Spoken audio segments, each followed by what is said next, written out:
Hello, everyone. Welcome to the first lecture of the American Revolution and U.S. Constitution unit. Right, and so as we go through this unit, the main question to keep in mind that might come back for an essay, for example, would be this question posted here. How was the revolution and the ratification of the Constitution revolutionary?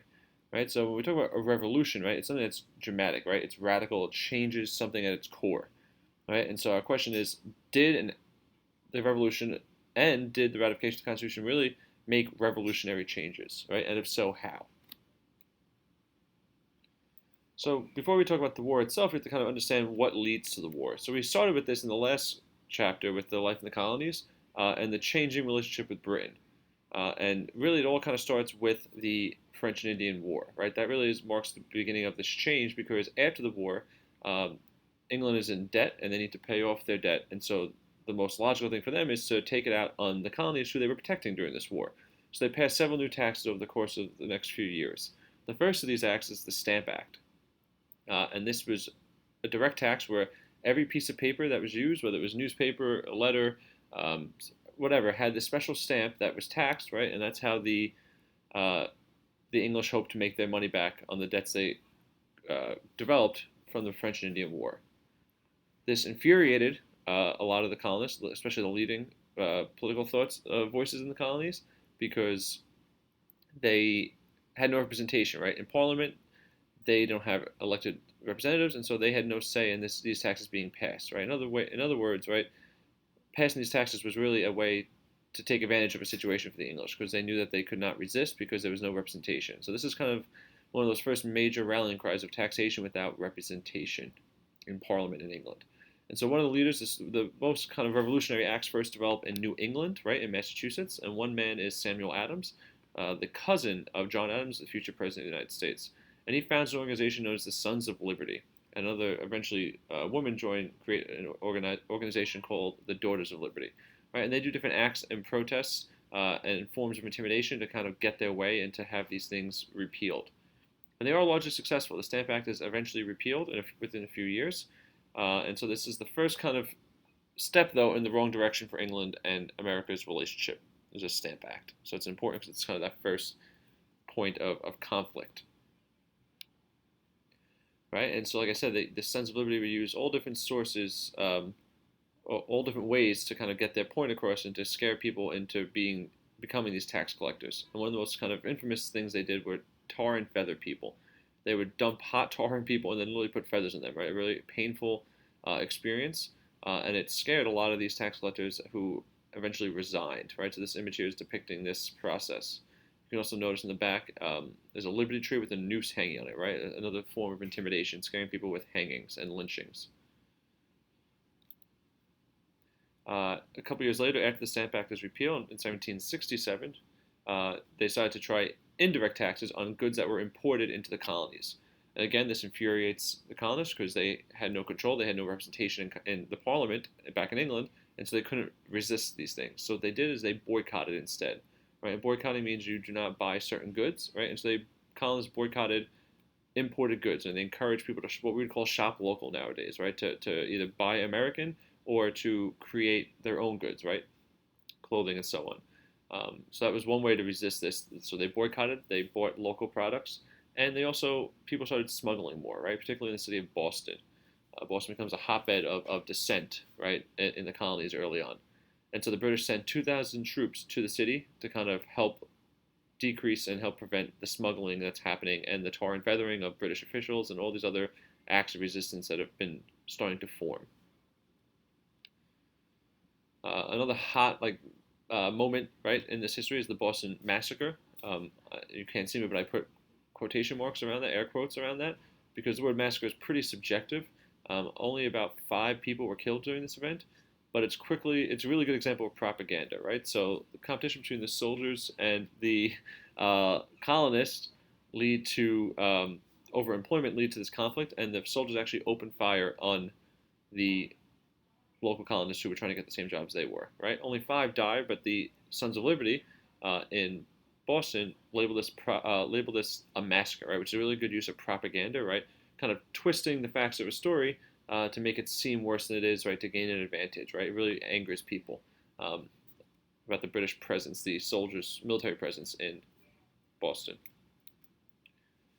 Another kind of more serious escalation of this is in 1772. A group of Rhode Island colonists actually attack a customs ship, right? The customs ship were to regulate the people coming in and out of harbors, right, and collecting taxes. And they actually attack one of those ships. And this then infuriates the British, and they decide to send the people who were involved with it back to England for a trial. And this really angers colonists. We take a minute and think about why this might anger the colonists.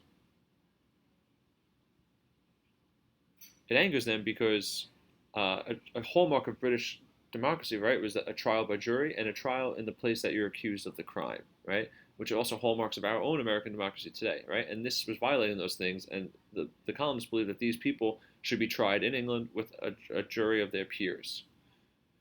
And so this prompts, starting with Massachusetts and Virginia, it prompts all the colonial governments to begin, and leaders of the kind of protest movements, to begin forming these committees of correspondence. And these committees, their job was to keep in touch with the other colonies. And this is also a really important step towards revolution. So take another minute and think about why this might be important towards starting a revolution. Pause the video, think about it, and resume when you're ready. It's important because now the colonies aren't individual colonies operating on their own, but they begin communicating and uniting, right? And once they start hearing about other grievances and other problems happening throughout the colonies, it makes their cause kind of more unified. So it's a really important step in this revolution. Another famous event, right, is the Boston Tea Party. So another act in 1773 was passed, the Tea Act, which was giving a British company an advantage in the market, right, the tea market. And this, again, angered the colonists who did not want this, right? And so they snuck onto ships in the Boston Harbor and they dumped over 18,000 pounds worth of tea into the harbor, right? So it's called the Boston Tea Party. Similar smaller tea parties happen in places like New York as well, but this is the most famous example of one. And this is kind of a funny event when you think about it, but a funny act of protest, but it has serious consequences. And those consequences are what are called the coercive, or according to the American perspective, the intolerable acts, right? So coercive meaning to force someone to do something. It was a British way to kind of force the colonists to stop protesting, but the colonists saw it as intolerable, right? These were unacceptable things. And so a couple of examples of these acts, these laws that were passed, was that they closed down Boston Harbor and put Boston under martial law, right? So it became essentially a military state with the soldiers and the governor being a general, right? And so it was a pretty severe reaction to the protest, and the colonists were not happy about this. So much so they decided to organize themselves into a Continental Congress, right? And so the first Continental Congress meets, they pass some resolutions and make demands. They ask that they, stop these unfair taxes. They also establish throughout the colonies Minutemen, right? Colonists who were militiamen, essentially soldiers, who could be ready at a minute's notice, right? Hence the name Minutemen. And the first kind of conflict then that happens with these, and really is what the shot that started a revolution, right? A shot heard around the world is kind of the famous tagline to describe this. In 1775, British soldiers move out to Lexington Concord in Massachusetts to try to destroy ammunition supplies that the colonists have been storing, and it leads to a battle, right? The Minutemen fight and actually do some serious damage to the British soldiers who responded. And this is, in hindsight, this is marked as the first battle of the Revolutionary War, although war is not really declared until the next year. And so things are getting more intense, right? And the Second Continental Congress convenes. One of the main leaders, John Adams, is one of the first to propose independence. Everyone else is not necessarily as gung-ho about it at first, but they do organize the Minutemen into an organized army, the Continental Army, and they appoint George Washington, right, which hopefully that name sounds familiar to you all, as the general of this army. They also begin to print paper money, right, because at this time most money was coins. They print paper money to pay their soldiers. In July of 1775, they offer an olive branch petition, right, a peace treaty, so to speak, a peace petition, asking to repeal certain laws and give representation to these colonists. King George, the King of England, King George III, rejects it and declares the colonies in a state of rebellion. Right? They say, this is ridiculous, you're rebelling against us. And so this is kind of what then propels the Congress the next year to declare independence. Right? And so one of the most famous documents in American history is the Declaration of Independence. To help people kind of get to that point of being willing to declare independence, a man named Thomas Paine creates a pamphlet known as Common Sense. It's like a magazine of sorts, advocating for independence and explaining the political theory about why it's okay to rebel against the crown. And so common sense has and Thomas Paine have a really important role to play in convincing many of the colonists that independence is the only and appropriate response to what's going on.